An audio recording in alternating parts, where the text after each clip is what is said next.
Bro ஒரு கடையில் போய் இட்லி வாங்கிட்டு வேறொரு கடையில் போய் சட்னி வாங்கி சாப்பிடுங்க ப்ரோ. ஒரு கடையில் இட்லி வாங்கிட்டு வேற கடையில் போய் சட்னி கேட்டால் எப்படிங்க தருவாங்க?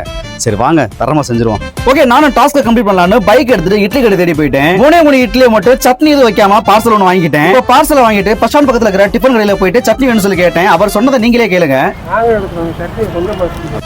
போங்கடா போங்கடா போய் வேலையில பாருங்கடா. அந்த கடைக்காரர் சட்னி கொஞ்சமா தான் வச்சுக்கேன்னு சொல்லிட்டாரு. சரி என்ன பண்ணு பக்கத்துல இன்னொரு டிஃபன் கடையை தேடி போயிட்டேன். சரி இந்த டைம் பார்சலை பிரிச்சு வச்சுட்டு கேட்பா கொடுக்குறாங்களா இல்லையான்னு சொல்லிட்டு ஒரு டிஃபன் கடையில போய் கேட்டேன். அவர் சொன்னதை நீங்களே கேளுங்க. நான் வேற ஒரு கடையில் இட்லி வாங்கிட்டேன். சட்னி மட்டும் வாங்க மறந்துட்டேன். சட்னி கூட வாங்கிக்கங்க. ஆமாடா கொஞ்சம் வச்சு வாங்க மறந்துட்டேன். நான் வேற கடையில தப்பா எடுத்துக்காங்க. தேங்க்ஸ். நம்பர் அதெல்லாம் தேங்க்ஸ். இது இல்லடா ஊரு கிட்ட வெறும் சட்னி மட்டும் தான் கேட்டேன். ஆனா அவர் பதிலுக்கு சாம்பார் வேணுமான்னு சொல்லி கேட்டாரு.